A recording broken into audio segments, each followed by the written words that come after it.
Não. Uma vez? Vai aqui então, Aninha.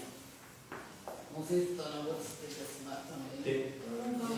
Aqui dentro. Assim travou.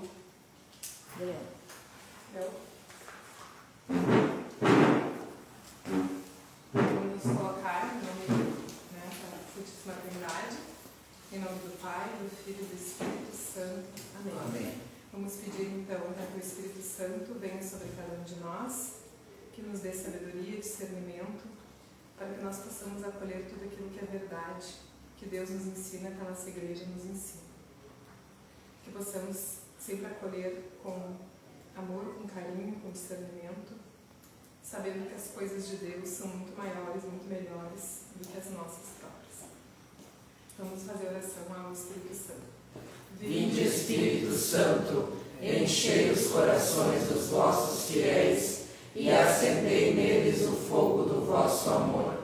Enviai o vosso Espírito, e tudo será criado, e renovareis a face da terra. Oremos. Deus, que instruíste os corações dos vossos fiéis com a luz do Espírito Santo, fazei que apreciemos retamente todas as coisas, segundo o mesmo Espírito, e gozemos sempre de sua consolação. Por Cristo Senhor nosso. Amém. Vamos pedir a proteção da Sagrada Família, Jesus, Maria e José, unindo as nossas famílias, pois é a nossa época. Permanecemos em nome do Pai, do Filho e do Espírito Santo. Amém. Não, isso aqui é eu tenho meu telefone. A minha mulher disse assim, latinha assim. Não consegue atender. Você tá para você atender. Tá bom? Oi, meu amor. Tudo bem, querido?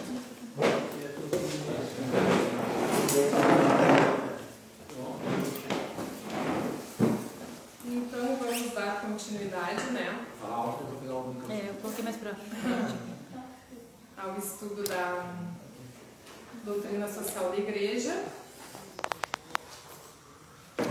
Hoje nós vamos então falar sobre o capítulo 5, que fala sobre a família, célula vital da sociedade. Bom, tudo que nós vamos falar aqui é tudo que a Igreja fala a respeito da família. Embora a gente vai confrontando com a realidade, a gente vê que está bastante distante. Mas é importante que a gente, aqui, a partir do que nós vamos estudar hoje, a gente tenha o que é o princípio, o fundamento, no que a Igreja se baseia para nos orientar em relação à família, a sua função, a sua condição. Tá?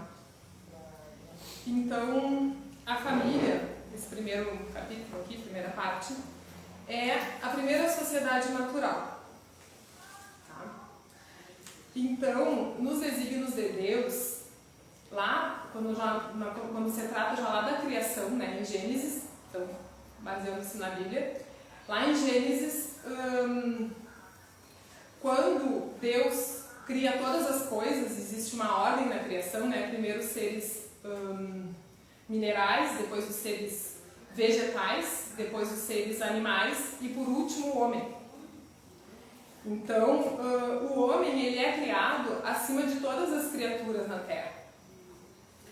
E Deus passa na frente do homem todas as espécies para ele dizer o nome, para ele dar um nome, Porque o homem foi criado ali com um dom da ciência, a sabedoria infusa.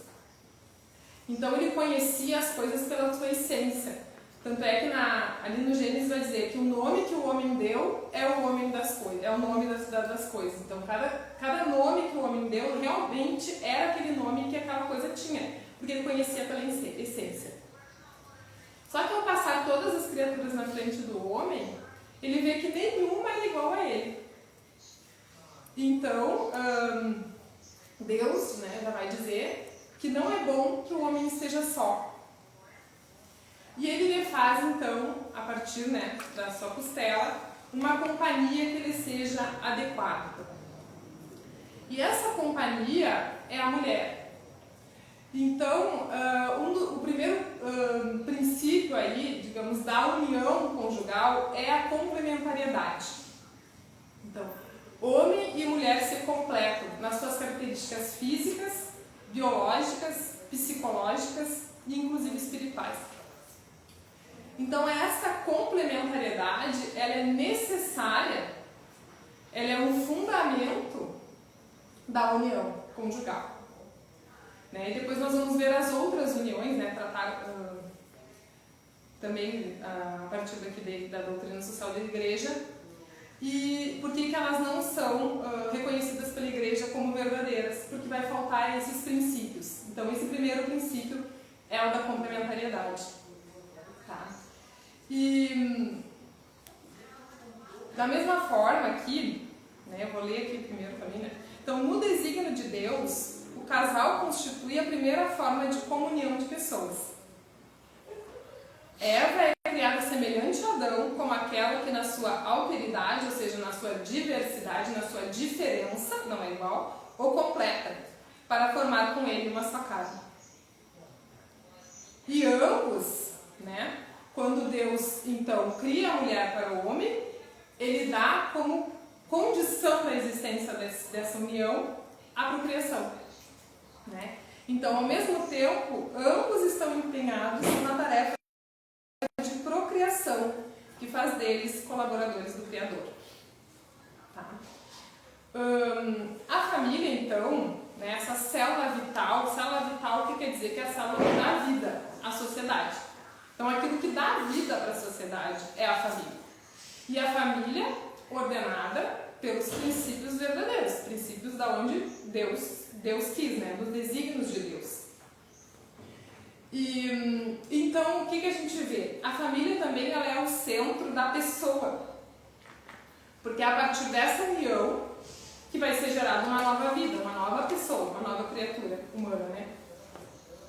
Então, quando essa célula vital, ou seja, ela está doente, ou seja, quando a família está doente, a pessoa fica doente, a sociedade então fica doente, né? Porque ela é a célula vital que dá vida. Então, se essa célula está estragada, ou seja, se a família está estragada, se a família está adoecida, ela vai dar consequências na pessoa e na sociedade. Quanto mais ela se aproxima dos desígnios de Deus, né? Quanto mais a família se aproxima dos desígnios de Deus, mais a pessoa e a sociedade vão ter vida em plenitude. Quanto mais ela se afasta, então, mais ela se aproxima da morte, né? Com consequência das pessoas e da sociedade. Tá? Então vamos seguir. Boa noite.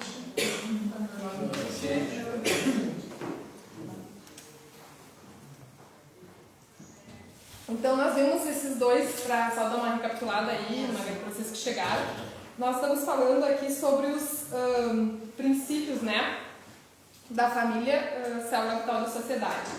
E esses princípios, então, que foram no desígnio de Deus, foi primeiro que a mulher, ela completa o homem, né? ela na sua alteridade, ou seja, na sua diferença, ela completa o homem, nas suas características físicas, biológicas e psíquicas. E também o fim da família, ou digamos, a sua condição é a procriação. Tá? Só para... Por isso que tem aquela pergunta no meio de casa, né? Se você quer ter filhos, né? Se não fazer nada legítimo. Exatamente.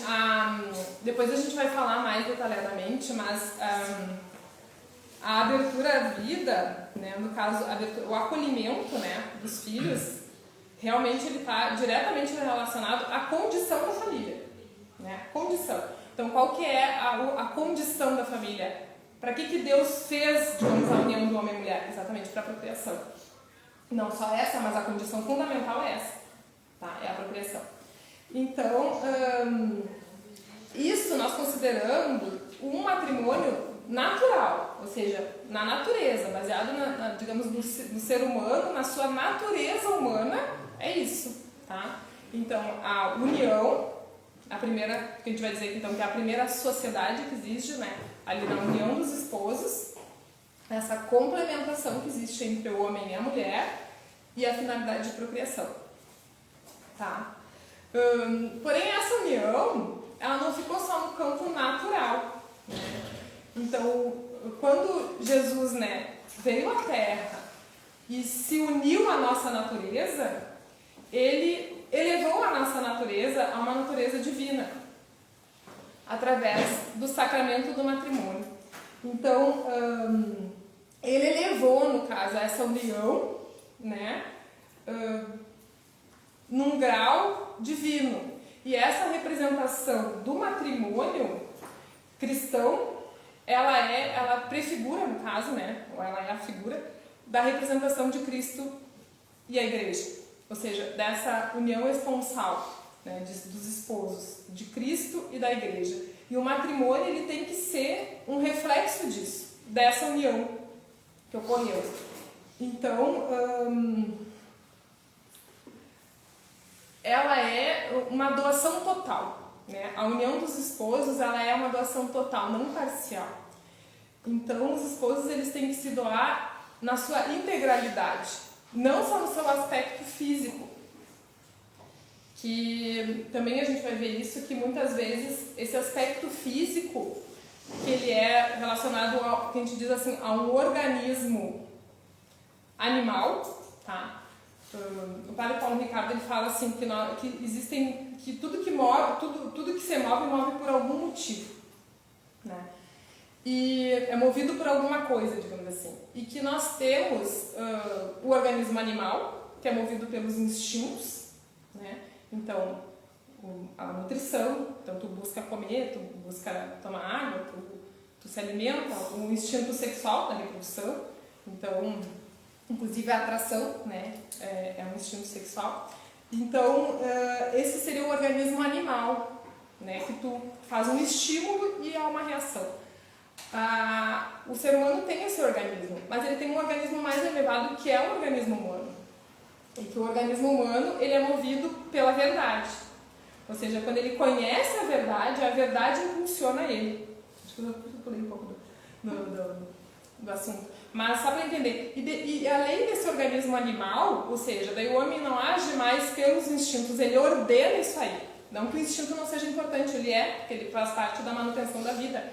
Mas essa ordem tem que estar bem estabelecida. Então, o organismo humano, ou seja, que é movido pela verdade, ele tem que estar acima do organismo animal, que é movido pelos instintos.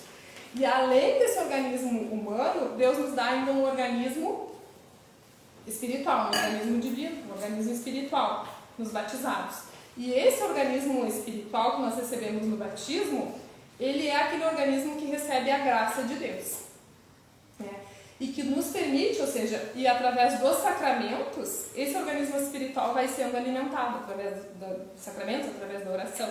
E ele que nos permite viver o matrimônio não só na forma natural, mas numa forma sobrenatural, ou seja, uma forma que não tem mais um fim terreno, mas um fim sobrenatural, um fim do céu.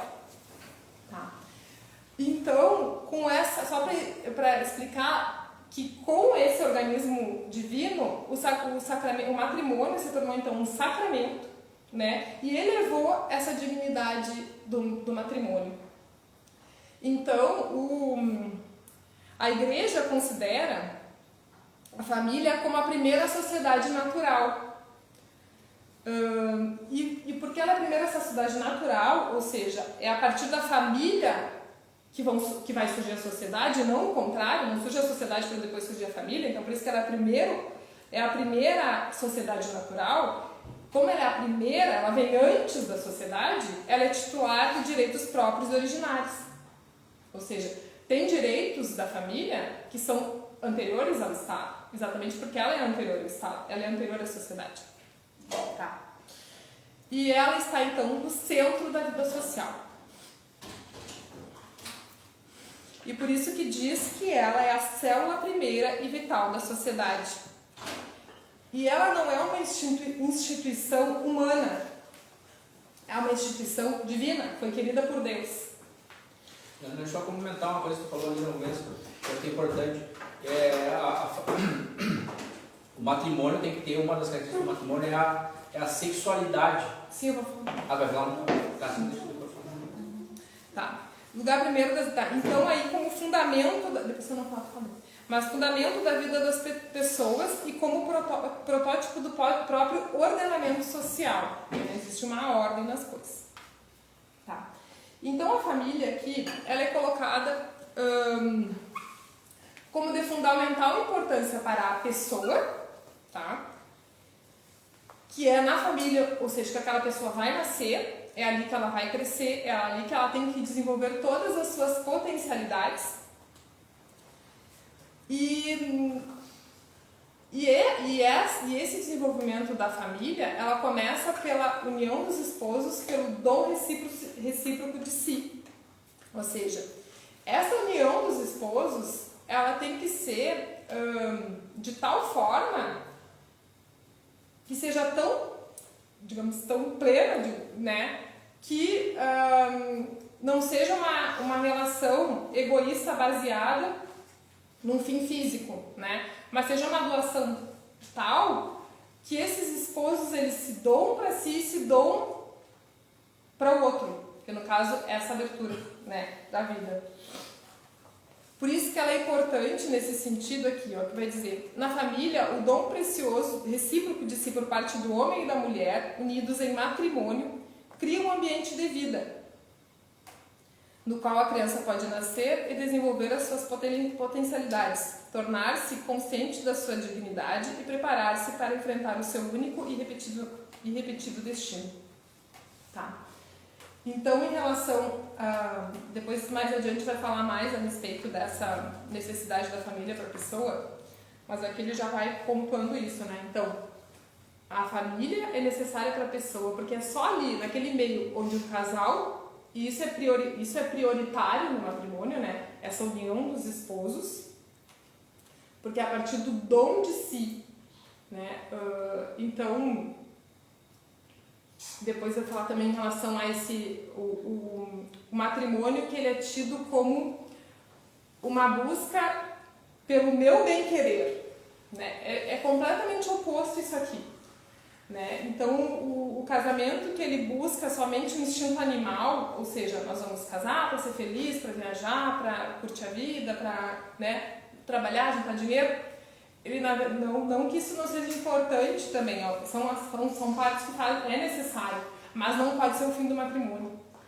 Esse matrimônio, ele existe, isso que você está falando, né? Ele existe, e ele é o mais comum. É o mais comum, ele vai falar isso. E esse casamento é um casamento civil. Quando ele se transforma em matrimônio, aí tem que ter uma outra ideia. Daí não é baseado no bem material, mas sim baseado no amor, né? Mesmo o matrimônio, matrimônio natural, o fim dele é esse, é a união, porque quando no Antigo Testamento fala, né, a união dos esposos, a sua complementariedade e a procriação. Mesmo o matrimônio natural já é assim, né? Agora, o matrimônio que ele é sacramento, ele busca um fim mais elevado, ou seja, ele busca o céu, ele busca então viver essa união com Deus, elevando então as nossas a nossa dignidade, né? Ou seja, como filhos de Deus, já vivendo com vistas ao céu. Tá? Então, da mesma forma que a família, então, ela é importante para a pessoa, ela é importante para a sociedade. E ela contribui de modo único e insubstituível, né, para o bem da sociedade. E nós podemos até verificar como pensar, né, como estão as famílias e como está a sociedade.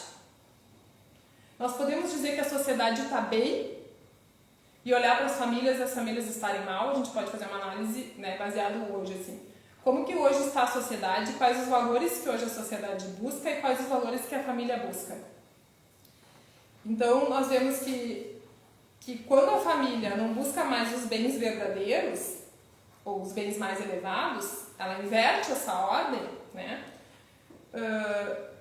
Isso prejudica a pessoa e prejudica a sociedade. E então, aqui na doutrina ele reafirma, né, que uma sociedade à medida da família é a melhor garantia contra a deriva de todo tipo individualista, ou seja, que eu penso só no meu egoísmo, quanto coletivista, ou seja, tudo é uma coisa só. Porque nela a pessoa está sempre no centro da atenção enquanto fim e nunca quanto meio. Então, o que ele quer dizer aqui é que a sociedade, muitas vezes, não olha para a pessoa como enquanto fim, ou seja, o objetivo não é eu promover aquela pessoa, não é eu elevar aquela pessoa em dignidade e procurar o fim, o que é a salvação daquela pessoa, né? Ou seja, que ela consiga desenvolver todas as suas potencialidades da melhor forma possível para que ela cresça em sabedoria, em dignidade, para que ela possa alcançar o céu. Mas a pessoa, muitas vezes na sociedade, ela é usada como um meio de crescimento econômico para uma empresa, um meio de trabalho, um meio para outra pessoa crescer em cima dela. Ela é usada não como fim, o objetivo não é a pessoa, mas sim o quanto ela é funcional, o quanto ela é produtiva, o quanto ela é eficiente. E uma sociedade que pensa assim, ela realmente vai rejeitar todos aqueles que não têm mais função, que não têm mais produtividade, que não contribuem de alguma forma econômica para a sociedade. É formar um bom cidadão. E nesse aspecto, a sociedade em si começa a degringolar, porque ela começa a rejeitar os idosos, né? O que você vê muito, né? Idosos sendo levados para clínicas, até na Europa acontece muito, né? Clínicas até em outros países, né? Que são largados em clínicas fora daquele país, exatamente porque eles não têm mais função, né? Ou então crianças que têm alguma deficiência, né? Que são abortadas, ou seja, porque não se vê mais a pessoa como dom de Deus, mas sim o quanto ela pode ser produtiva. E aí que está, a família, nesse aspecto, ela tem que ser essa família conforme Deus quis, né? Que acolhe a vida pela união dos esposos, pelo seu amor, pelo dom total de si, o dom recíproco de si, né? Então, o matrimônio não pode ser eu vou casar para ser feliz, não, mas eu vou casar porque eu preciso me doar para aquela pessoa, ou seja, a doação tem que ser para santificar aquela pessoa, ou seja, fazer de tudo que eu posso para que aquela pessoa se salve e cresça em dignidade, em sabedoria, em discernimento. E essa doação é tão grande, tão recíproca, que realmente ela se abre para o dom de Deus. Tá? Então, uma sociedade à medida da família é a melhor garantia, né, contra essa deriva do tipo individualista ou coletivista, porque nela a pessoa está sempre no centro, enquanto fim e nunca quanto meio. O bom funcionamento da sociedade, portanto, está estritamente conexo ao bem-estar da comunidade conjugal e familiar. Sem famílias fortes na comunhão e estáveis no compromisso, os povos se debilitam. Na família são inculcados desde os primeiros anos de vida os valores morais que transmite-se ao patrimônio espiritual da comunidade religiosa e cultural da nação. Então, e aqui também ele reafirma a prioridade da família em relação à sociedade e ao Estado. Principalmente em relação à sua função procriadora, que é a condição mesma da sua existência. Então, como a família ela vem antes do Estado, ela tem essa prioridade que a gente viu ali, né, de direitos e de origem, né? E o Estado não pode intervir naquilo que é a função da família. Inclusive, ele diz aqui que o Estado, que ele quer intervir nessas questões, ou seja, ele é um Estado que não cumpre com o seu dever. Porque o Estado não é a família que está para o Estado, ou seja, não é a família que deve servir ao Estado, mas o Estado deve servir à família, né, em tudo aquilo que é necessário para ela desenvolver as suas atividades, né, que são próprias da família, ou seja, a criação e a educação dos filhos. Então, as autoridades públicas não devem subtrair à família aquelas tarefas que podem bem fazer sozinha ou livremente associadas com outras famílias, mas sim auxiliá-las, né, para desempenhar de modo adequado todas as suas responsabilidades. E isso a gente estudou, né, naquela encíclica, né, Divini Iuris Magistri, que é como Divino Mestre, que fala sobre educação, e ele realmente reafirma essa mesma, né, prioridade da família em relação à educação dos filhos. Tá? Então, essa primeira parte vai falar do porquê que a família é importante, né? Como instituição divina, como é importante para a pessoa, é importante para a sociedade. E depois ele vai falar, então, aqui o matrimônio, que é o fundamento. Então, o que é o fundamento? Né? Então, a família existe para a procriação, ou seja, a condição é essa, ou seja, a casa é feita para abrigar as pessoas. Né? Então, a família existe como condição da família é a procriação, ou seja, a condição que diz qual foi o objetivo de se criar, digamos, a família, de se instituir a família, a procriação. Então, a casa existe para abrigar, a família existe para procriar. Mas o fundamento, ou seja, os alicerces dessa casa, os alicerces, é o matrimônio. Tá? Então, esse matrimônio, ele é fundamentado, ele tem fundamento na livre vontade dos cônjuges de se unirem em matrimônio. Então, o matrimônio, para ser verdadeiro e ser cristão, ele tem que ser livre, né? Tem que ser da vontade dos conubentes, digamos assim. No intuito do bem, seja dos esposos como da prole e da sociedade, esse vínculo sagrado não depende, aqui é importante isso, ó, do arbítrio humano. Mas o próprio Deus é o autor do matrimônio. Ou seja, mesmo que seja por vontade dos cônjuges, o autor do matrimônio é Deus. Né? Então, o instituto do matrimônio, a instituição do matrimônio, íntima comunhão de vida e do amor conjugal que o Criador fundou e dotou com suas leis. Ou seja, o matrimônio está sujeito às leis divinas, não às leis humanas. E é isso que ele reafirma aqui, quando diz que o ordenamento do matrimônio, ele não pode nunca, o ordenamento jurídico, digamos, do matrimônio, ele nunca pode ir contra o ordenamento divino, porque ele é uma instituição divina.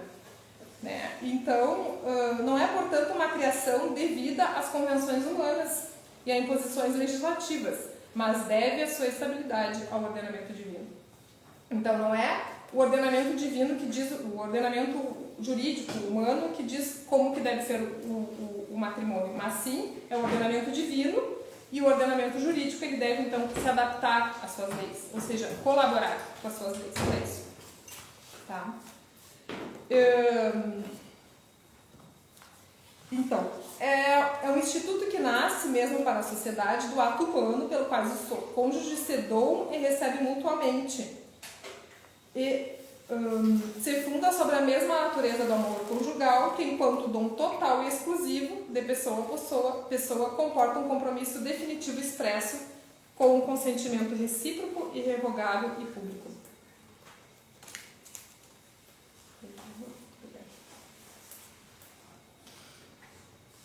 Tá.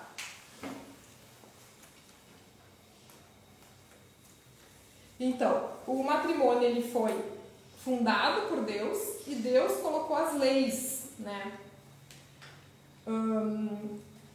E dentre essas está a estabilidade, ou seja, e o ordenamento conforme a ordem divina. O dom total de si e exclusivo. Então, isso exige então, a indissolubilidade, né, que é outra característica do matrimônio, e um compromisso definitivo, recíproco, ou seja, dos dois lados, e irrevogável, ou seja, não existe ordenamento jurídico que possa desfazer o matrimônio. Mesmo que haja, da parte civil, alguma lei que, né, digamos como o divórcio, que vai dizer que aqueles casais não estão mais casados, do ponto de vista do ordenamento divino, isso não existe. Tá? Então é um dom recíproco e irrevogável. Então, nenhum poder pode abolir o direito natural ao matrimônio, nem lhe modificar as características e a sua finalidade. Então, quais são as características do matrimônio? Então, essa doação total, né, sereis uma só carne, né, então essa comunhão dos esposos, a indissolubilidade, a fidelidade e a fecundidade. Então, a totalidade, ou seja, dom recíproco e total, a indissolubilidade, a fidelidade e a fecundidade.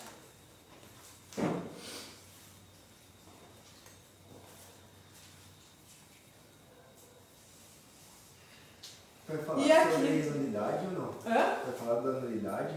Não, Não? não fala sobre a nulidade. É que, não, só para complementar, né, a questão da nulidade, acho que já também foi trabalhado no curso, né, sobre o catecismo ano passado. A nulidade, na verdade, não é um divórcio, né? Sim. A nulidade do matrimônio, né, perante a igreja, é comprovar que aquele sacramento ele não existiu. Né? Então, tem várias situações que podem chegar a comprovar isso. Obviamente, tem que ter todo um acompanhamento com padres, né, e com do próprio bispo. Né, antigamente, tinha que ir para o Vaticano. Né? Agora, o próprio bispo diocesano já tem autorização, né, para poder fazer a nulidade do matrimônio. Como não existiu? É que significa que houve alguma situação que fez com que, por exemplo, desforçado aquele casamento. Eu vi Né? o padre Gabriel Vilaverde explicar que, por exemplo, que o meu sonho era a minha neta casar, que vive há 2 anos com ela. E ela não quer filhos.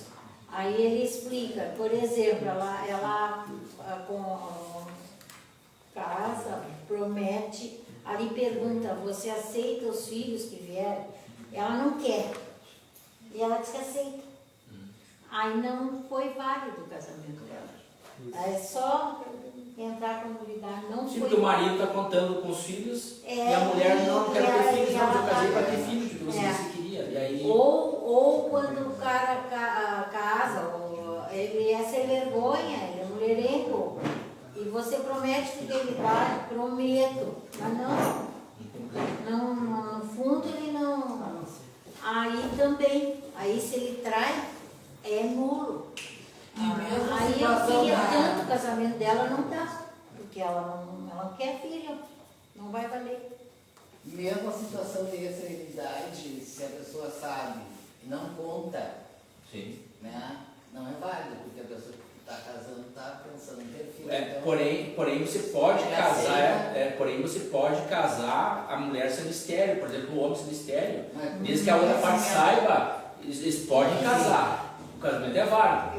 Nunca vão ter filho, mas é válido Sim, o casamento, né? mas com conhecimento. Consentimento, Consentimento. Porque no que casamento, uma das- que eu ia falar, Quando até às eu vezes uso alguma coisa, aí sim, né? Mas quando na verdade ou foi omissa uma determinada situação, né? É bem isso, né? O casamento, que ele é sacramento, não existe ordenamento jurídico que possa tornar nulo, né?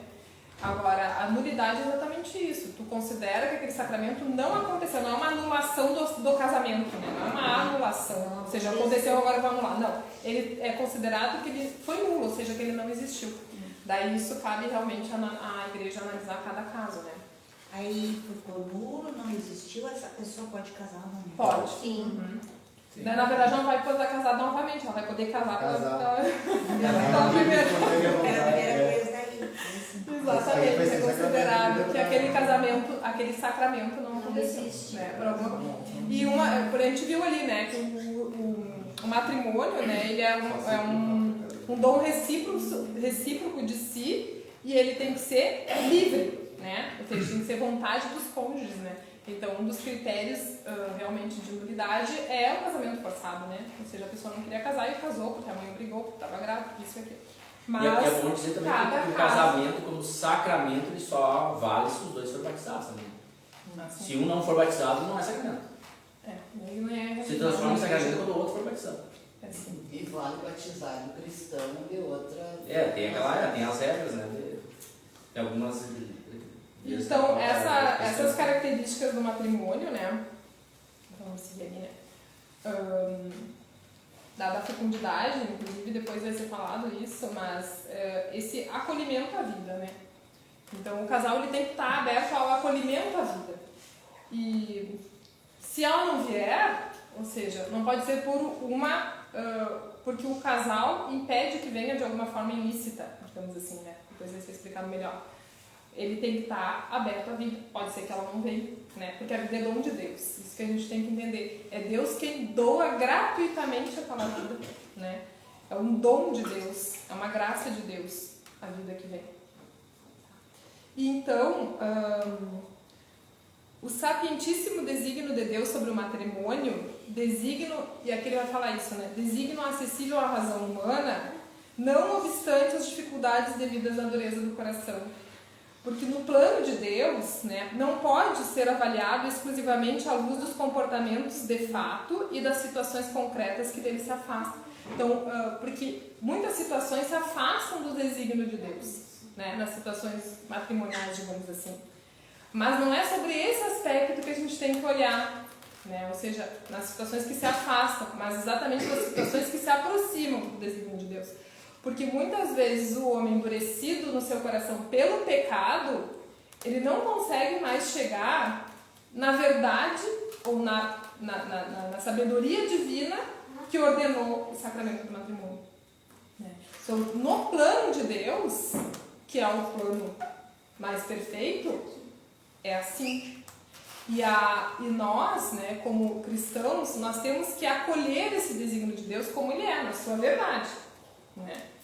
E cuidar para não olhar situações que se afastam do desígnio de Deus e tirar essas como medida, né? Então, esse que ele vai falar aqui, ó.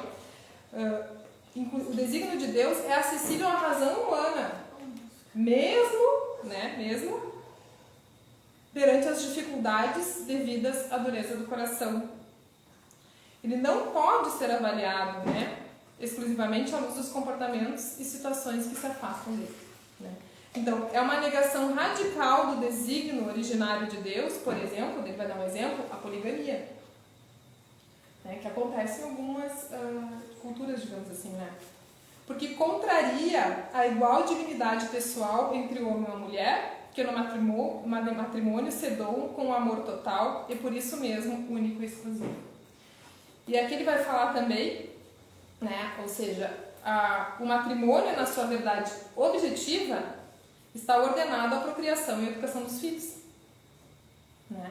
O matrimônio, porém, não foi instituído unicamente em vista da procriação. Ele vai dizer exatamente isso, o seu caráter indissolúvel, que são as outras características do casamento, né? A totalidade, a doação total, em seu caráter indissolúvel e na sua fidelidade, o seu valor de comunhão, permanecem mesmo quando os filhos, ainda que vivamente desejados, não chegam a completar a vida conjugal.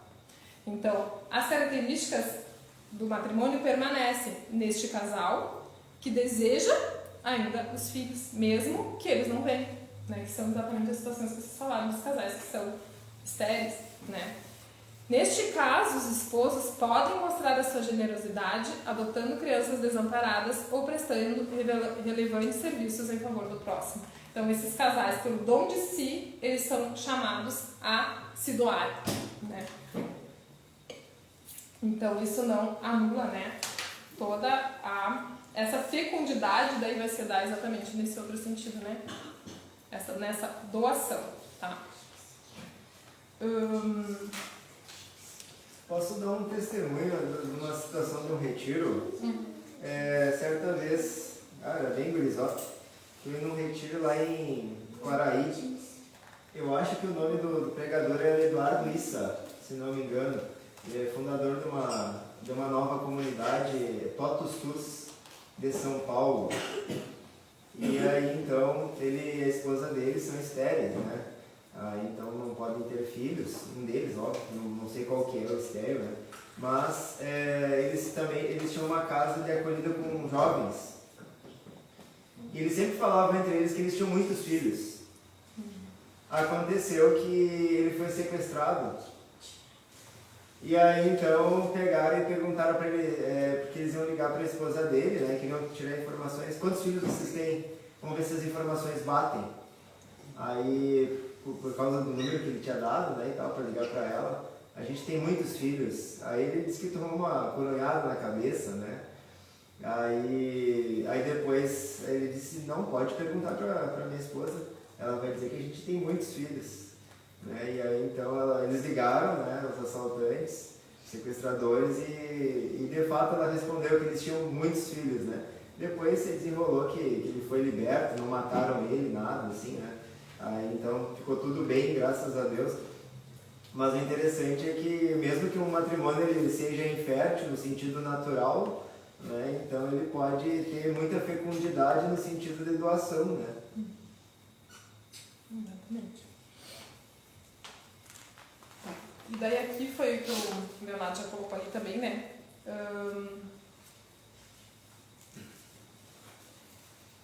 Que o sacramento do matrimônio é então uma realidade originária, né, vivida pelos batizados, né, por instituições de Cristo na forma sobrenatural do sacramento, sinal e instrumento da graça.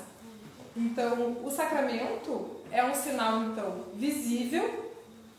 O sacramento é um sinal que a gente vê, né? A gente vai lá na igreja e vê sendo batizado, vê sendo realizada a cerimônia do casamento. Ele é um sinal visível de uma graça que é invisível, né? Uma graça que a gente não vê, mas que através do sacramento ela se comunica. E é essa graça que permite que os esposos realmente, né, vivam essa aliança de amor do homem e da mulher. E essa graça, esse sacramento que ele compara então do amor esponsal de Cristo pela igreja, que mostra a sua plenitude na oferta consumada na cruz. Promana a sacramentalidade do matrimônio, cuja graça conforma o amor dos esposos ao amor de Cristo pela igreja. Então, ele compara, né, o sacramento do matrimônio a este amor de Cristo pela sua igreja. Então, essa doação, ela é tão grande que ela é consumada na cruz, né? E ali, a cruz significa exatamente a doação pela salvação da igreja, porque foi aquela doação que fez com que a igreja se salvasse, ou seja, nós, né? A partir daquela doação, não é uma doação, digamos assim, que às vezes acontece na relação de matrimônio, que é quase uma obsessão, né? Ou seja, eu quero aquela pessoa e faço tudo pelaquela pessoa, mas na verdade aquela relação não é uma relação que está conformada ao amor de Cristo pela igreja, né? Que é uma doação de si para a salvação do outro. Então eu busco a salvação daquela pessoa, né? E esse dom de si, então, os frutos são os filhos, que são dons, né? E ele coloca ali que os filhos, eles são também dons para os pais, para a família e para a sociedade. Eu acho que é bom, de repente, uma coisa é o casamento civil, ele falou, o casamento como um matrimônio, ele é bem diferente uma coisa da outra. Porque o casamento como sacramento, matrimônio civil, o matrimônio como sacramento, por isso que eu falei no começo ali, a base é o amor, né? E o amor é o mesmo amor que existe dentro da Trindade, né? Aquele amor o amor do matrimônio enquanto sacramento é uma participação do amor da Trindade. E também o amor, aquela Adriana falou, o amor de Cristo, que é o esposo, para com a esposa dele, que é a igreja, tem que ser o mesmo amor participante do esposo com a esposa, né? O amor é o mesmo, o fluxo é o mesmo, né? O amor que tem na Trindade, o amor que tem em Cristo com a igreja, e o amor que tem no matrimônio tem que ser o mesmo. Esse que é o casamento como sacramento, tem que ser assim, né? Então o esposo tem que amar a esposa como Cristo ama a sua igreja, e a esposa tem que amar o esposo como Maria ama Jesus Cristo. Esse amor que é o amor sacramental, né? E é esse tipo é isso que a maioria das pessoas, eu estava ouvindo uma aula, ele falou assim que o teto do Antônio Donato falou que 95% das pessoas, a única forma de salvação e santificação das pessoas é através do matrimônio. Porque só tem duas formas de santificação, na maioria das vezes. Ou é através do celibato, ou é através do matrimônio. Porque ou as pessoas são celibatárias, que é uma minoria, ou as pessoas são casadas. Todo mundo é casado. Ou tem aqueles que são solteiros, né? Que aí tem que viver como se fosse um celibato. Mas a maioria das pessoas, 95% das pessoas, mais ou menos, elas são casadas. E a única chance que elas têm de salvação é pelo casamento. Só que a maioria não tem o casamento como é esse amor de Cristo pela igreja. Eles têm como um casamento civil. Quer dizer, vamos casar para nós sermos felizes sob o ponto de vista daquilo que a Adriana falou. Viagem, construir um apartamento, poder acumular dinheiro, poder ser feliz, ir para a praia, né? E aí a maioria acaba se condenando porque o casamento está visto de um ponto de vista errado. Está como aquele casamento que era antes de ser sacramental. Aquele casamento... Porque você não se santifica se você não se santifica o casamento se você simplesmente eu vou ficar contigo na alegria e na tristeza, eu vou ficar contigo, vou ser fiel, né? Não vou pecar contra a castidade, nem contra não vou trair, né? Contra... Como é que eu... Isso não basta. Isso não basta para você se santificar no casamento. O casamento tem que ter o amor de Cristo pela igreja ou de Maria por Jesus Cristo. É o mesmo amor. E esse amor tem que ser do esposo para a esposa e vice-versa. Né? Então existe aí que está a grande diferença entre o casamento civil, que a maioria das pessoas vive, e o casamento sacramental. É que o amor, na verdade, ele não é um amor sentimento, nem não, uma é um emoção. sentimento. Porque muitas vezes esse amor sentimento, esse amor emoção, que é considerado como um amor, né? Isso é desvirtuado do amor verdadeiro. Cristo ali, quando se entregou na cruz, ele não pensou que os homens estavam ali por sentimento, né?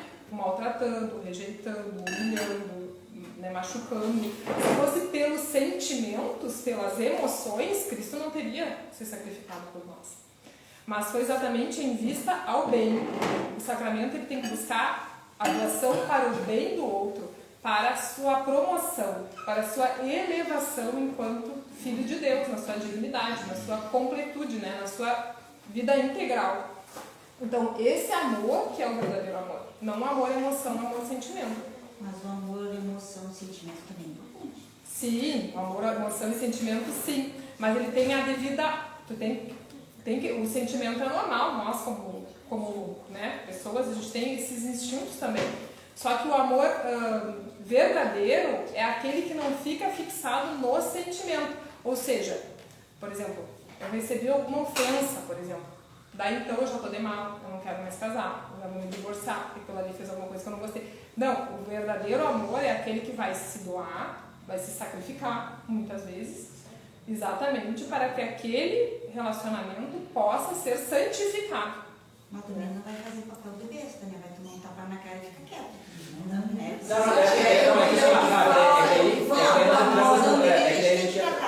Fala das duas partes do amor, é complemento do amor afetivo e o amor efetivo, né? Isso aí, eu acho que as duas fazem parte do amor, o amor afetivo e o amor efetivo.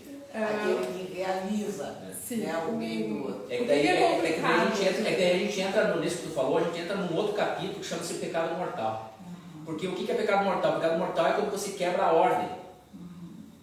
Quebra a ordem. Por exemplo, dentro do casamento tem pecado mortal porque você quebra a ordem do casamento e aí, que nem diz o Antônio Donato, está fora. Por exemplo, vou dar um exemplo. Um entregador de pizza. O entregador de pizza tem coisas que ele faz que ele pode fazer, que está tudo dentro ele sai um pouquinho, ele tem uma desordem, mas ele não quebra a ordem. Vou imaginar assim, ele chegou atrasado para entregar a tua pizza. Tudo bem. Agora vou imaginar que o entregador de pizza chegou para entregar a pizza para ti, atrasado, e tu reclamando que deu um soco na tua cara, que bateu e te espancou. Aí você vai ligar para a empresa de pizza e dizer, o teu entregador de pizza chegou aqui e me espancou. Esse entregador de pizza quebrou a ordem, ele está fora. Ele vai ser demitido. Entendeu? No casamento é a mesma coisa. Se você chegar com a tua esposa e reclamar para ele, você der um tapa na cara da tua esposa, isso é pecado mortal, tu tá fora. Isso é incompatível com o casamento. Vai terminar o casamento. E tem que terminar o casamento. Termina o casamento. Ou você traiu a tua esposa, ou o esposo ou a esposa. Isso quebra a ordem. Quebra a ordem como um entregador de pizza que espancou o cliente. Entendeu? Quebra a ordem. É incompatível com o casamento. Entendeu? Quando você faz um pecado mortal, é isso, entendeu? Então o cara que não tem respeito, bateu em ti, ele quebrou a ordem. Terminou o casamento. Não tem a ver casamento. O casamento não terminou. Não, na ficava assim, não. Pode ocorrer uma separação de corpos. Sim. Sim, eu estou falando no sentido. Não, o matrimônio continua. Tanto é que quando terminou o casamento, aí daí tem outro capítulo. Da parte de quem foi batido, que para a parte da esposa que apanhou, ela tem que perdoar. E ela também, se houver a separação, ela não pode casar de novo. E senão ela vai estar pecando contra a castidade e contra o matrimônio. Pecado contra. Como é que é? Se eu trair, é o pecado contra a castidade, contra adultério.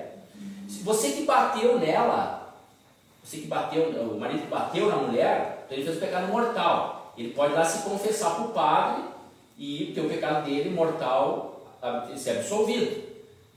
Só que o casamento não é necessário que ele continue, o casamento de corpo.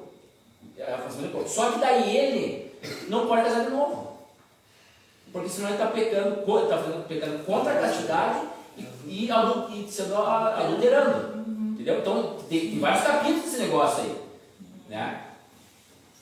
É que isso aí quebra de tal forma a ordem natural, por isso que é uma coisa grave. Não é assim, eu bati na minha esposa, nós nos separamos, daí arrumou outro marido, arrumou outra mulher, e já tudo bem. Não é assim. É tão grave a quebra da ordem que implica depois disso uma cascata de evento que você fica. Entendeu? Então, no caso, essa questão da separação de corpos seria uma escolha do. Seria uma escolha, porém você não pode cometer outro pecado, que é o contra a castidade e contra o adultério. Não, mas eu digo assim. Vamos supor que ocorreu essa situação do marido batendo na mulher. Tá. Seria uma escolha do casal fazer essa separação de corpos. Não Isso. seria uma obrigação. Não. A mulher pode ser tão santa que ela diga assim, tudo bem, você me bateu, eu te perdoo, eu vou te dar uma chance. Pode acontecer. Entendeu? Pode acontecer. Ou um adultério, por exemplo. A mulher pode dizer, não, eu vou te perdoar e vou te dar uma outra chance e vou continuar. É isso que eu me referi, uma santa católica. Exato. Exatamente. Então, mas isso é um estado de santidade, daí isso é uma. Entendeu? Pode acontecer, mas você dizer assim, não, agora eu não te quero mais, pode acontecer. Também está certo. Sim, Mas isso é um casal que é casado no matrimônio, porém estão separados apenas de corpo. Mas é uma questão também que pode voltar depois, se eu não me engano. Se um perdoar o outro, sim, pode. Sim, mas aí é que eu disse, quando inclui nesse pedido de perdão para o casamento continuar, inclui a confissão ou não? Não, tem que confessar, porque é mortal, tu tem que confessar. A pessoa que cometeu adultério ou que bateu, tem que ir lá e confessar. Não basta só. Não, tem que ter o sacramento da penitência, daí que eu vou dar a confissão, né? Para poder restaurar. Isso, tem que ser um pecado mortal. Se eu bati na Adriana, ela me perdoou. Só que Deus não me perdoa, então, porque eu não confessei o pecado do padre. Né? Situações específicas é que, infelizmente, hoje a maioria dos matrimônios começa mal. Né? Então, começa sem realmente os esposos estarem conscientes de qual que é a sua função. Né? E qual que é o fundamento do matrimônio e a condição do matrimônio. Então, como o Leonardo comentou ali, 95% dos matrimônios começam para ser feliz, digamos assim, né? Mas mas esse ser feliz é baseado nesses instintos animais. E nesse instinto animal não se sustenta o matrimônio. Esse amor sentimental. Porque se o objetivo do meu matrimônio é a satisfação sexual ou a satisfação dos prazeres ou de qualquer condição ali que busque somente os prazeres, tem momentos que os prazeres não vão estar ali. E daí é possível que esses prazeres sejam buscados fora do matrimônio. Então, se o matrimônio começou mal, né, digamos assim, a peregrinação, ou seja, essa volta para o fundamento, ela realmente vai ser mais dolorosa. Né? Porque será necessário lidar com várias situações que a princípio já eram para estar resolvidas lá no início. Então, eu também vi o Padre Paulo Ricardo fala o seguinte, né, que para as pessoas que já começaram um matrimônio, que não tinham toda essa vivência, digamos, cristã e dos valores e do fundamento e da condição do matrimônio, mas que chega lá num momento da sua vida matrimonial que elas começam a perceber realmente que o negócio está indo mal e que elas começam a perceber realmente que tem alguma coisa, uma verdade por trás daquilo ali, e elas, né, começam a procurar, buscar viver o matrimônio, é realmente uma caminhada de perseverança. E ele fala, inclusive, o seguinte: se passar para essas pessoas, por exemplo, assim, agora tu tem que viver assim, assim, assim, assim, às vezes para aquelas pessoas vai parecer o quê? Que a lei de Deus, a lei da igreja, é uma instituição moralista fora da realidade. Porque para ela está muito longe daquilo. E ele compara exatamente como esse organismo divino, como se fosse um doente na UTI, né? Tu chega lá e diz assim, não, mas ele tem que comer feijoada, ele tem que comer um churrasco, porque isso é bom, todo mundo está comendo churrasco. Mas aquela pessoa não tem condição de comer churrasco e comer, vai matar ela, né? Então, o que ele fala? Que essas pessoas, mesmo que elas estejam em pecado mortal, ou seja, elas têm que começar a viver uma vida de igreja, de oração, de penitência, de sacrifício, para buscar ir andando de graça em graça, de fé em fé. E que essa caminhada, né, de graça em graça, porque à medida que a gente vai, as formas que Deus comunica a graça é através do sacramento e através da oração, né, através da penitência. Então, Deus vai comunicando essa graça e a pessoa vai conseguindo dar passos na fé, né? Então, e é o que acontece com a maioria de nós, né? A gente vai assimilando as coisas e vai dando passos na fé. E vai realmente aderindo à doutrina da igreja, a maioria de nós, porque poucos acho que foram bem formados antes do casamento, né? Muitos já pegaram, digamos, o trem andando. É necessário realmente ir de conversão em conversão, né? De conversão em conversão. E é o que acontece com a maioria dos matrimônios hoje. E essa conversão, ela vai acontecendo à medida que a gente vai se abrindo para a graça. E como que a gente se abre? Através da oração, através da participação da Santa Missa. Ele fala muito da leitura dos livros, né? Da vida dos santos, da leitura da Nossa Senhora, das suas aparições, dos milagres eucarísticos. Tudo isso vai nos alimentando e vai nos ajudando cada vez mais a receber graças de Deus para que a gente possa dar passos na fé. Né? Então, realmente, o matrimônio que ele já não começou bem, ele é muito mais sacrificoso depois, é mais dolorido, né? Porque um esposo, às vezes, vai estar num nível, digamos, de consciência muito maior que o seu cônjuge. Né? E isso realmente... E o que ele fala? Que é importantíssimo que esse cônjuge que já está no nível de consciência maior, que ele dê sinais do amor de Deus. Ou seja, que aquele cônjuge que está muito longe não perceba que o cônjuge se afasta dele. Mas que, pelo contrário, que esse esposo, à medida que ele se aproxima de Deus, ele se aproxima do esposo. Né? Essa união tem que acontecer. Né? Posso estar me aproximando de Deus e me afastando do meu esposo. Mas eu tenho que me aproximar de Deus, me aproximando do esposo. Então, vamos continuar. Porque exatamente assim, ó, a dimensão natural do amor, né, no matrimônio, ela é constantemente purificada, consolidada e elevada pela graça sacramental. Porque todos aqueles que casaram na igreja, eles têm a graça do sacramento. Têm a graça de viver o sacramento do matrimônio. De ajudar a si e ao esposo e aos filhos a viver um caminho de santificação. Tá? De modo que os cônjuges cristãos, além de ajudarem-se reciprocamente no caminho da santificação, convertem-se em sinal e instrumento da caridade de Cristo no mundo. Com a sua própria vida, eles são chamados a ser testemunhas e anunciadores do significado religioso do matrimônio, que a sociedade atual sente sempre mais dificuldade em reconhecer, né? Especialmente quando começa a relativizar mesmo o fundamento natural, ou seja, mesmo o matrimônio que nem é, digamos, sacramental, né? Mas relativizar essas uniões. E aí depois ele passa então sobre a subjetividade social da família. Então, a subjetividade é aquilo que a igreja, a família intrinsecamente é, né? A sua forma de sujeito, aquilo que ela realmente é. Ela tem como sua característica intrínseca, digamos assim. A família tem que ser um espaço de comunhão, né, necessária entre as pessoas, e que essa incessante graça, né, que acontece do amor, é a dimensão fundamental da experiência humana e que tem precisamente na família um lugar privilegiado para manifestar-se. O amor faz com que o homem se realize através do dom de si. Amar, aqui significa, dar e receber aquilo que não se pode nem comprar nem vender, mas apenas livre e reciprocamente oferecer. E é esse amor, graças ao amor, toda pessoa é reconhecida, acolhida e respeitada na sua dignidade. Então, mesmo, como é importante isso, às vezes a gente também considera, não dá tanto valor, mas a dignidade desde a criança, porque a criança ela tem que reconhecer o seu valor, a sua dignidade.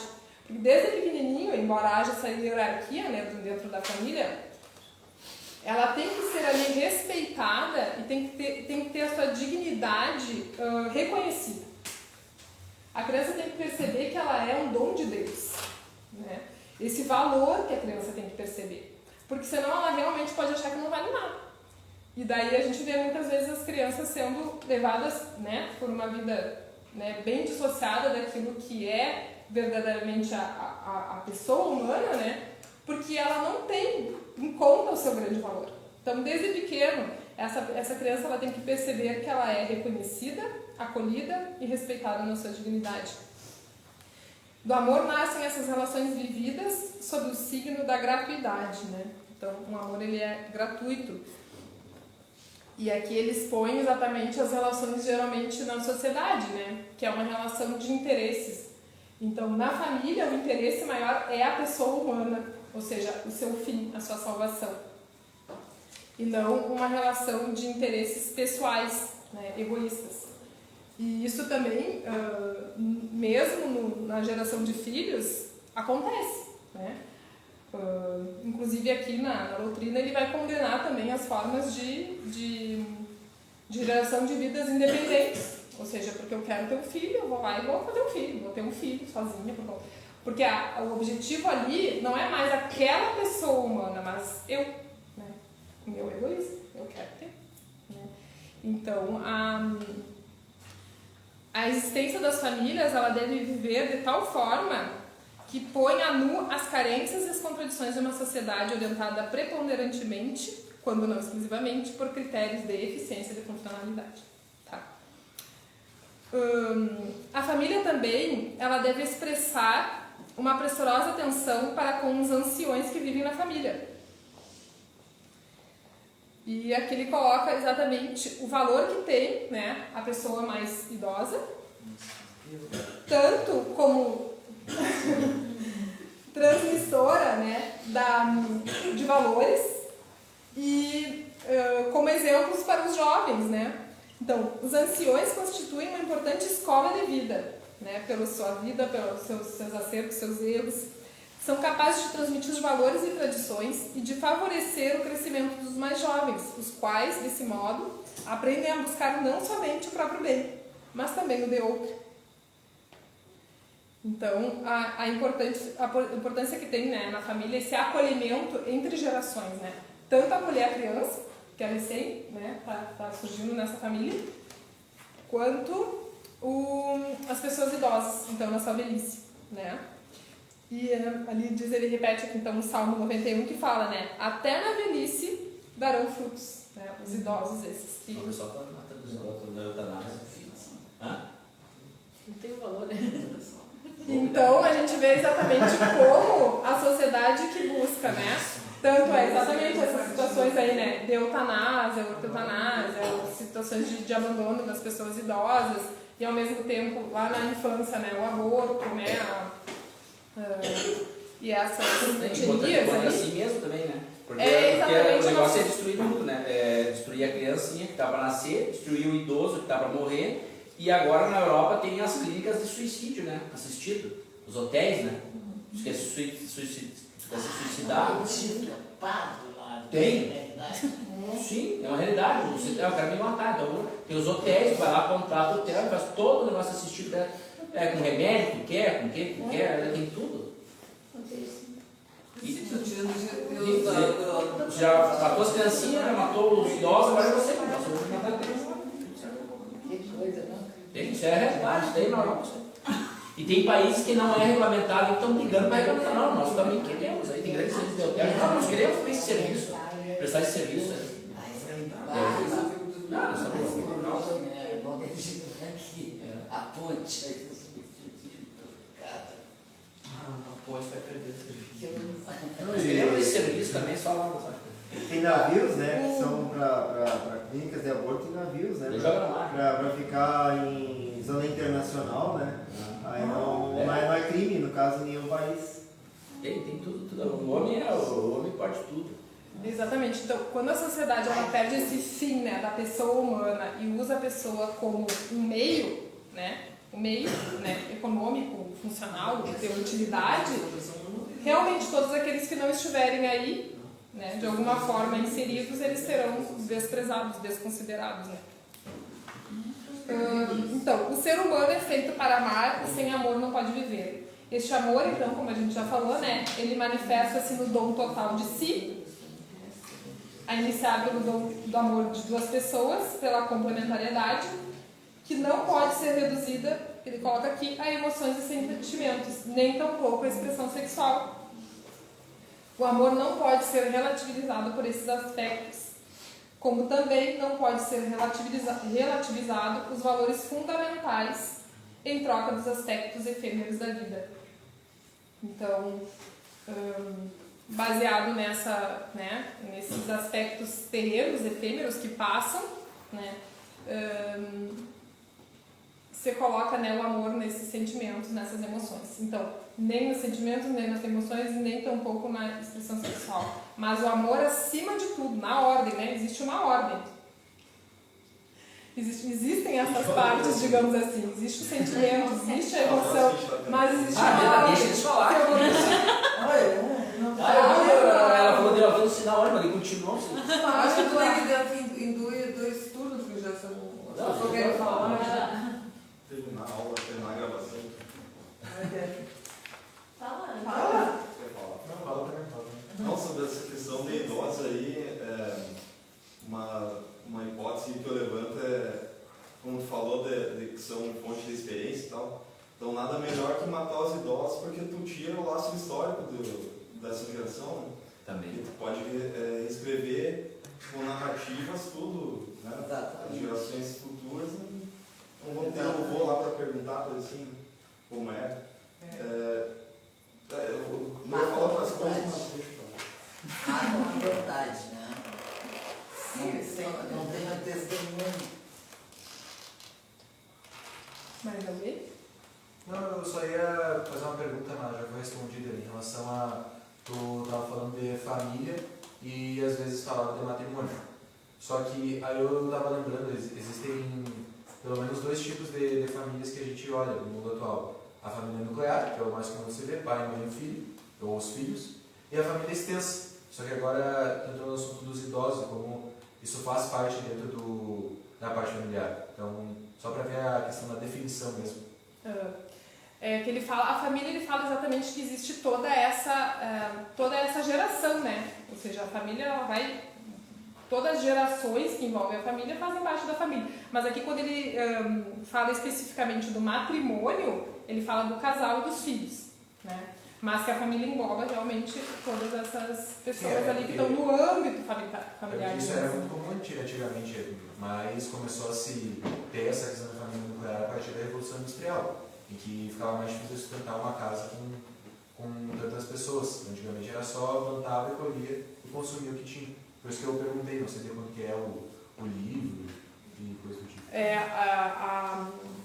Isso ele fala, aqui ele fala também em relação a isso, acho que mais para adiante até. Exatamente acho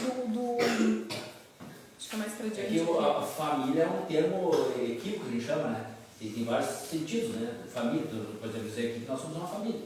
Né? Ou ainda a igreja, o corpo místico de Cristo, por exemplo, é uma família. Está falando específico da família. A família, do ponto de vista mais restrito, né? Sobre o ponto de vista mais restrito, é essa família que está falando, né? Pai, então, filho, pai, mãe e filho. Sim, porque ele fala o quê? Que a família, o que é? A união dos esposos. Então, esse é o fundamento, né? O matrimônio. Ou seja, a família, ela começa no matrimônio. E a partir dali, então, a geração dos filhos. né? Por isso que ele fala até ali anteriormente ali, ó. Então, aqui, ó. O matrimônio, porém, né, ele vai falar o quê? O matrimônio, na sua verdade objetiva, né, que é onde inicia a família, está ordenada a procriação e educação dos filhos. Porém, ele não foi instituído unicamente em vista da procriação, tendo seu caráter indissolúvel, valor de comunhão. E daí ele vai falar o quê? Ó? Ainda que vivamente desejados os filhos, né, mesmo aqueles casais, por exemplo, que não conseguem ter filhos, né, então esses filhos são aqueles que chegam para completar a vida conjugal. Então ele vai colocar aqui: seu caráter indissolúvel, seu valor de comunhão permanece mesmo quando os filhos, ainda que vivamente desejados, não chegam a completar a vida conjugal. Então, a família em si que ele fala aqui é exatamente essa célula vital: pai, mãe e filhos. Ele vai falar isso aqui. Mas aí, claro, em relação à subjetividade social da família, que depois ele vai falar isso aí, ele vai falar então de toda essa subjetividade social, ou seja, todo esse leque que abarca, digamos assim, as famílias, né? Porque a família não é só mãe, pai e filhos, né? Mas aqui ele fala exatamente nesse sentido para deixar bem claros os termos.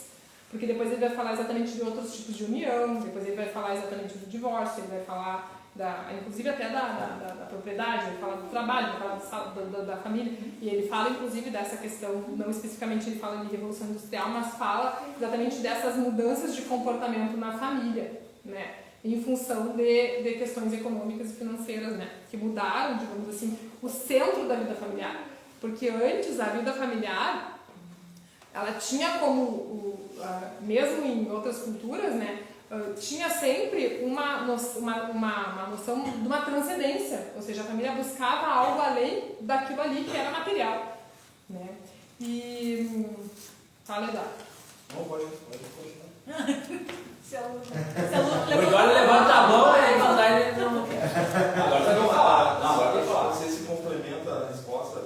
É que no início tu falou do princípio de complementariedade, sim. E depois tu falou que a família não pode ser algo tipo disperso no Estado, uma coisa assim que tu falou. Não, direitos originários, né, que são relacionados, naturais e originários, ou seja, está relacionado à origem, está relacionado à natureza da família e à origem da família. Sim, então, quer dizer isso que a família, como ela é antes do Estado, ou seja, a primeira família, a primeira sociedade que existiu é uma sociedade familiar, ou seja, de um homem e de uma mulher. A primeira comunhão, homem e mulher, a primeira sociedade, homem, mulher e filhos. Então, como isso foi a primeira sociedade, ela é a origem da sociedade, digamos, da família é a origem da sociedade, e ela, por sua natureza, ou seja, a natureza do homem nascer numa família, do homem e uma mulher.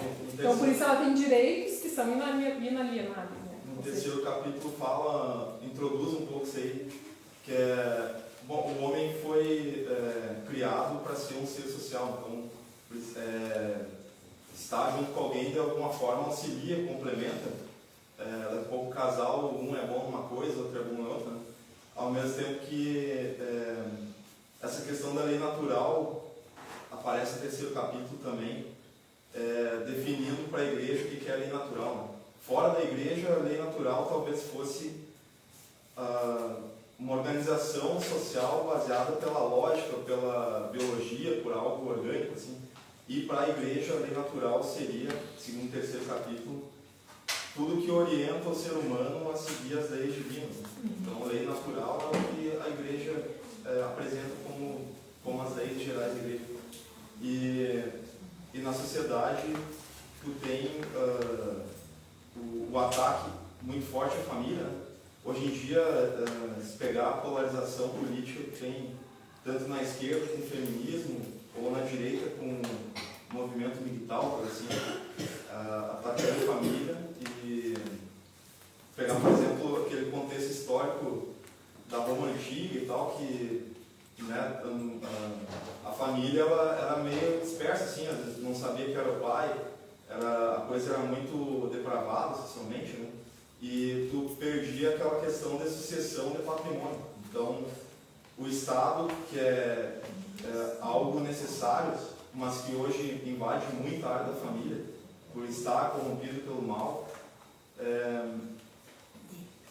acaba com que favoreça assim, não ser tão interessante formar uma família com sucessão, né? Porque tu está acumulando riqueza, tu está tendo um concorrente dentro do Estado que é a própria família.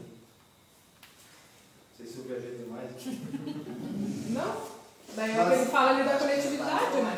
Ele falou só para assim, me ajudar, que a família anterior ao Estado, se tu pega na Roma Antiga, o primeiro núcleo familiar era do pater familias, né? Então o pai de família já tem esse nome. Tu volta na Grécia, ali tinha o oikos. Oikos basicamente significa casa. E aí tu volta lá no Egito, eram os genos, gen, né? Então tudo de alguma maneira está centrado na ideia originária de família. As grandes sociedades elas se iniciaram de famílias. A própria igreja lutou para que existisse a sucessão de sobrenome também, né? Um pouco antes da Idade Média, lá. Por conta dessa sucessão de patrimônio e tal. Exato. Mas ele era o centro. Bom, daí ele vai colocar então, sigo. Então a verdade, né, que ele coloca ali, então a verdade do amor e da sexualidade só existe onde se realiza o dom pleno e total das pessoas com as características de unidade, ou seja, e fidelidade. Então tudo o que rompe, no caso as características do matrimônio, fere diretamente o matrimônio, né? Então a infidelidade, o adultério, né? Todas essas características elas têm que estar presentes no verdadeiro matrimônio cristão, né? Então ele vai colocar aqui também, né, que em face essas teorias que consideram a identidade de gênero somente um produto cultural, né, da interpretação, né, e da interação entre a comunidade e o indivíduo, prescindindo da identidade sexual pessoal e sem referência alguma ao verdadeiro significado da sexualidade, a igreja não se cansará de reafirmar o próprio ensinamento. Cabe a cada um, homem e a mulher, reconhecer e aceitar a sua identidade sexual. A diferença e a complementariedade físicas, morais e espirituais são orientadas para o bem do casamento e para o desabrochar da vida familiar. Ou seja, a igreja não tem como, né, considerar qualquer outro tipo de identidade que não seja a identidade biológica. Porque foi assim que Deus quis, foi assim que Deus fez, né? Homem e mulheres diferentes na sua natureza biológica, na sua natureza física, na sua natureza psicológica, né? E ela fala exatamente isso, que cabe a cada um reconhecer e aceitar a sua identidade. Ou seja, eu tenho que me reconhecer como Deus me fez, por isso que é importante, né, a pessoa reconhecer a sua dignidade, saber que ela é realmente filha de Deus e que Deus a quis assim, né? Para que ela consiga realmente se aceitar na sua identidade e através da sua vida dar glória a Deus. Porque quando a gente conhece, né, e reconhece que Deus faz tudo pelo bem e pela verdade, como ele fala aqui, né, pelo bem e pela verdade, são orientadas para o bem do casamento, para o bem da vida familiar, para o bem da sociedade, para o bem da pessoa, traz uma nova perspectiva, né? Que é realmente eu saber, eu reconhecer que Deus quis assim e portanto, isso é o melhor para mim. Né? Como diz o Estado, isso é o melhor para mim. Tá. Então, a natureza do amor conjugal, ela exige, então, a estabilidade, tá, da relação matrimonial e a sua indissolubilidade. A falta desses requisitos, ou seja, da indissolubilidade e da estabilidade, vai prejudicar tanto a relação do amor total e exclusivo, ou seja, no caso do adultério, né, ou a indissolubilidade, prejudicar com graves sofrimentos para os filhos, ou seja, prejudica a prole. E isso prejudica todo o tecido social, ou seja, com reflexos dolorosos também na sociedade. Tá? Só que isso é importante, né? Essa estabilidade e indissolubilidade do matrimônio não deve ser confiada exclusivamente à intenção e ao empenho de cada uma das pessoas envolvidas, ou seja, não somente aos cônjuges. E aí a gente vê, ou seja, o quanto a sociedade é importante pela tutela e promoção da família como instituição natural fundamental. Então ele diz que isso compete à sociedade toda, né? Promover a estabilidade e a indissolubilidade do matrimônio, não somente os cônjuges. Então, quando vê-se que uma sociedade ela deixa de reconhecer e de promover isso, ela está causando um grave dano, né? Então, inclusive ali nos seus ordenamentos jurídicos, né, quando ela introduz o divórcio nas legislações, alimenta uma visão relativista do laço conjugal. Isso de alguma forma impacta a forma como as pessoas administram ou como encaram a relação matrimonial. Eu vou casar, mas se não der certo, você casa. Né? Então, assim, essa visão relativista prejudica muito realmente o início do matrimônio conforme as leis de Deus. Né? E isso é culpa também da sociedade toda, não só do casal. Tá? É considerado, então, isso uma verdadeira praga social. Né? Tá muito cansativo. Tá muito longo. Não, mas você tem que ir pro curso dele. Não vou. Já fazer uma hora e mais. Eu ajudaria. Podia continuar essa aula na semana que vem. Deu uma hora e 20, não tem nada. É que eu Isso é muito grande, mas faz uma resumo, agora dá uma. É muito bom, mas eu dizer uma hora e meia. Não dá, a pessoa cansa. Ela continua. Peraí, que eu continuo a semana Eu acho que ela tem que continuar. Mas em geral, depois ele vai falar o quê? É que é um assunto que as pessoas têm vontade de participar, de falar. Né? E já passou uma hora e meia. É que faça tudo isso. Que a pessoa aguenta. É verdade, qualquer coisa, não é só. Segue mais um pouquinho. Para fazer um resumo das coisas mais importantes. Bom, tá, então aqui ele vai falar exatamente daquelas situações em que fere o matrimônio, né? Que é exatamente então o divórcio, né? E no caso ele fala das pessoas também né, que se divorciarem e contraírem uma segunda união. Então, nesses casos, a igreja pede para que essas pessoas continuem participando da vida eclesial, né?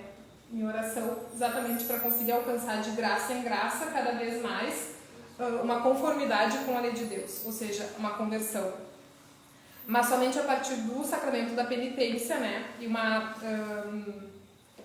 um arrependimento verdadeiro, sincero, é que essa pessoa poderia voltar a participar dos sacramentos. Tá? Então, Ela pode comungar, não? não, Vai nem confessar. Nem confessar? Não. A pessoa que está em... Porque é considerado um pecado mortal, né? É que para confessar tem que se dispor a não pecar mais. Aí você não pecar mais tem que romper o casamento. O segundo casamento. É exatamente isso que ele fala assim, ó. A reconciliação, ou seja, a volta no estado de graça, né? Só aconteceria após uma reconciliação no sacramento da penitência, que é exatamente a confissão, né? Mas somente para as pessoas que estão verdadeiramente arrependidas e sinceramente dispostas a uma forma de vida não mais em contradição com a indissolubilidade do matrimônio. Ou seja, ela teria que ou reatar o matrimônio antigo ou pelo menos viver num estado de castidade. Né? Tá. Então isso que é o que a gente falou antes, né? Porque às vezes a pessoa a escutar isso, ela não consegue dar esse passo, né? Mas a igreja chama essa pessoa a viver a vida na igreja, a participar daquilo que é possível que ela participe, né? Da oração, da vida eclesial, da vivência das leituras da vida dos santos, exatamente para que as pessoas que ela fala aqui, ó, ainda que vivam nesse estado, poderão obter de Deus a graça da conversão e da salvação, se tiverem perseverados na oração, na penitência e na caridade.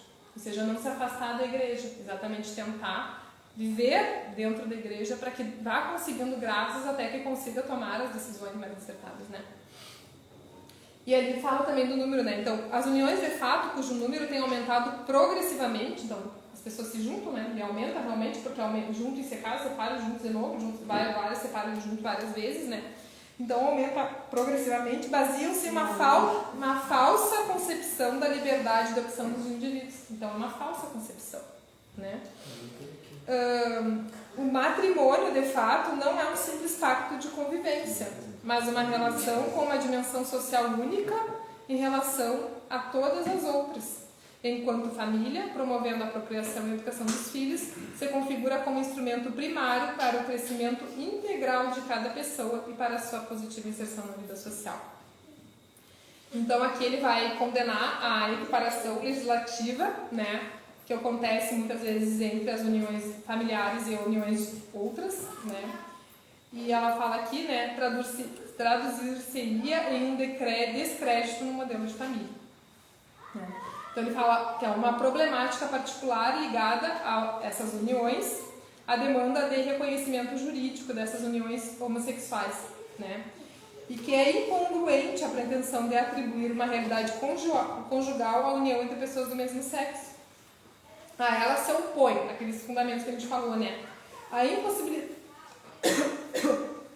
impossibilidade objetiva de fazer frutificar o conúbio, ou seja, a impossibilidade objetiva de conseguir ter filhos, e a ausência dos pressupostos da complementariedade interpessoal que o Criador quis, ou seja, não há essas duas coisas, ou seja, que é o fundamento e a condição do casamento, ou seja, a complementariedade e a procriação.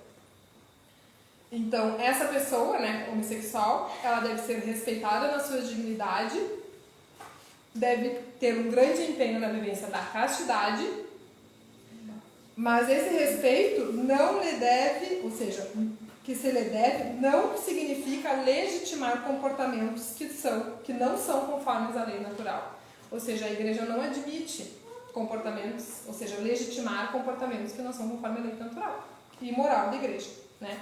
Tampouco, nem tampouco o reconhecimento de um direito ao matrimônio entre pessoas do mesmo sexo. Ou seja, a igreja não legitima essas uniões e considera exatamente isso um grave pecado contra a lei moral e a lei da igreja. Tá?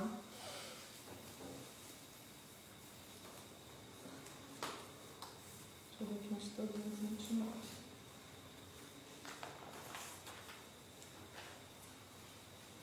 Então, como a gente já falou, as famílias fortes, no caso a solidez do núcleo familiar, é o recurso determinante para a qualidade da convivência social, né?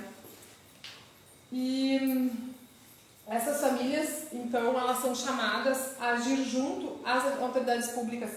E hoje a gente vê surgindo bastante associações, né, familiares, exatamente porque há uma exigência quase, uma obrigação das famílias, e aqui diz, né, a tarefa da comunidade cristã e de todos aqueles que tomam a peito o bem da sociedade, né, não ficarem indiferente às tendências desagregadoras que minam na base as suas pilastras fundamentais, ou seja, não deve jamais debilitar o reconhecimento do matrimônio monogâmico insolúvel como forma autêntica da família.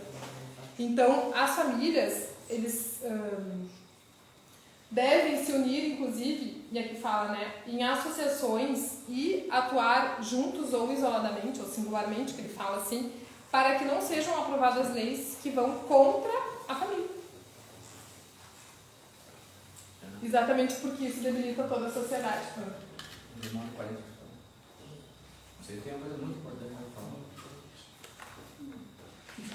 Aí depois agora ele vai falar sobre os filhos e sobre ali aquilo que implica a união, né, dos esposos. Assim, a família é o santuário da vida. Então ela fala que o amor conjugal, por sua natureza, ele é aberto ao acolhimento da vida, né? E que nessa tarefa que se está de modo eminente a dignidade do ser humano, porque ali no acolhimento da vida a família ela age como co-criadora, ou seja, ela se abre a um dom de Deus e ela participa da semelhança com Deus, no qual se funda a família, né, como uma comunidade de vida e no amor.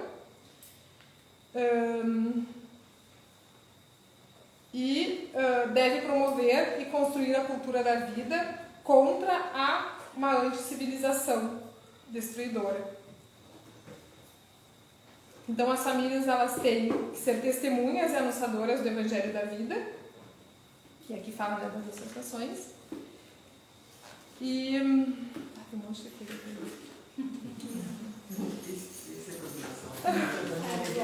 Então acho que vamos terminar. Tem tanta coisa. Mais. Mas eu acho que o marido morado com febre.